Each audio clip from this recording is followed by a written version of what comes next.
Hey everyone, it's Tyler and I'm back again with another retro lens review. This time we're going to talk about the Nikkor 35mm 1.4 AIS.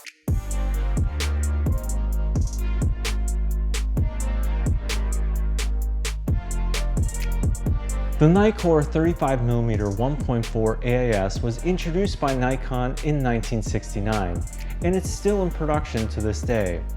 In the 70s and 80s, this lens was a mainstay in the bags of many photojournalists. It's a manual focus 35mm with its widest aperture at f1.4 and its smallest at f16. It features a 9-blade diaphragm allowing for those buttery smooth backgrounds. And its all steel and glass body weighs in at a hefty 14 ounces.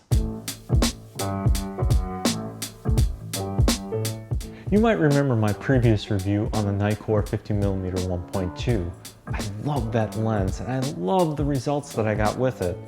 And along those lines, I wanted a wide, but not too wide, manual focus lens to complement my 51.2, both in photos and in video. So here's what I think of the lens. It's okay. All right. Yeah, looks pretty good, looks promising, yeah. Everything's in focus. Oh, hey, wait a minute. Oh, hey, yeah, hey, this is pretty good. Hey, I like this.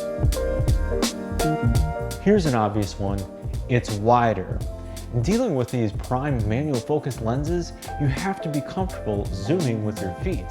And at the 35mm focal length, I'm able to fit more in the frame without having to move around as much.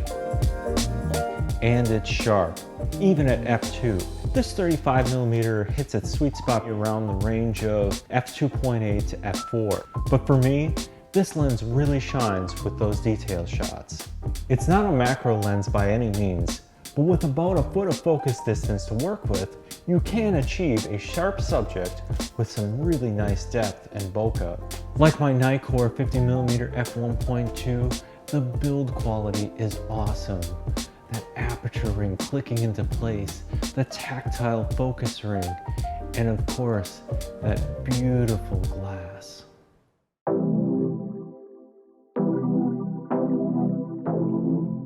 Here's another obvious one.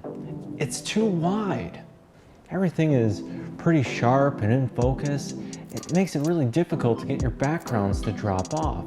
For me, it's just not as dreamy as that 50mm f1.2, but more on that later. Like the reviews I've read, it's very soft at f1.4, and the chromatic aberration is bad. However, all this does improve once you get past f2.8. It's a big lens. It's not humongous by any means, but it's big, especially when you put it on the FTZ adapter if you're shooting on a Nikon Z6 or Z7. This lens is expensive. Atomos lists this lens at $1,099.95 and $1,164.95 direct from Nikon. Obviously, there are newer options with autofocus and more refined optics available at around that same price. Lastly, this is a taste thing, not a performance issue in any way. I just don't like the way Nikon put their branding on the barrel of this lens.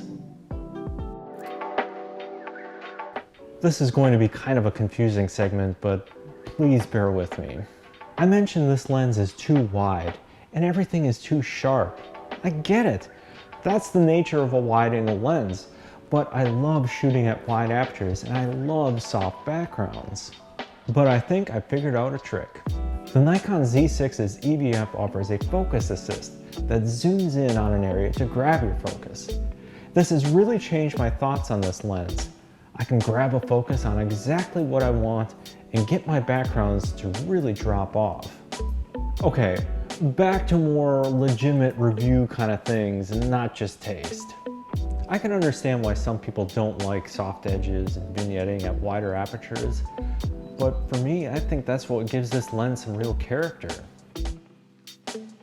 Because it's a manual focus lens, you're probably going to end up taking a lot of photos trying to make sure you're actually in focus on what you want to be focused on. For me, that's kind of a challenge that I like.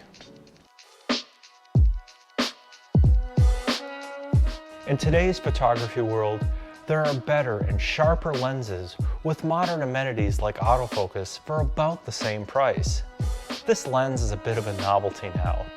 If you're going to get it, you're getting exceptional build quality, real tactile focus and aperture rings, and all the characteristics that a vintage lens has to offer. I say embrace the challenge of a manual focus lens. I like this lens, but I'm not in love with it like I'm in love with my Nikkor 50mm f1.2. But maybe it's me. Maybe I'm just a 50mm guy at heart.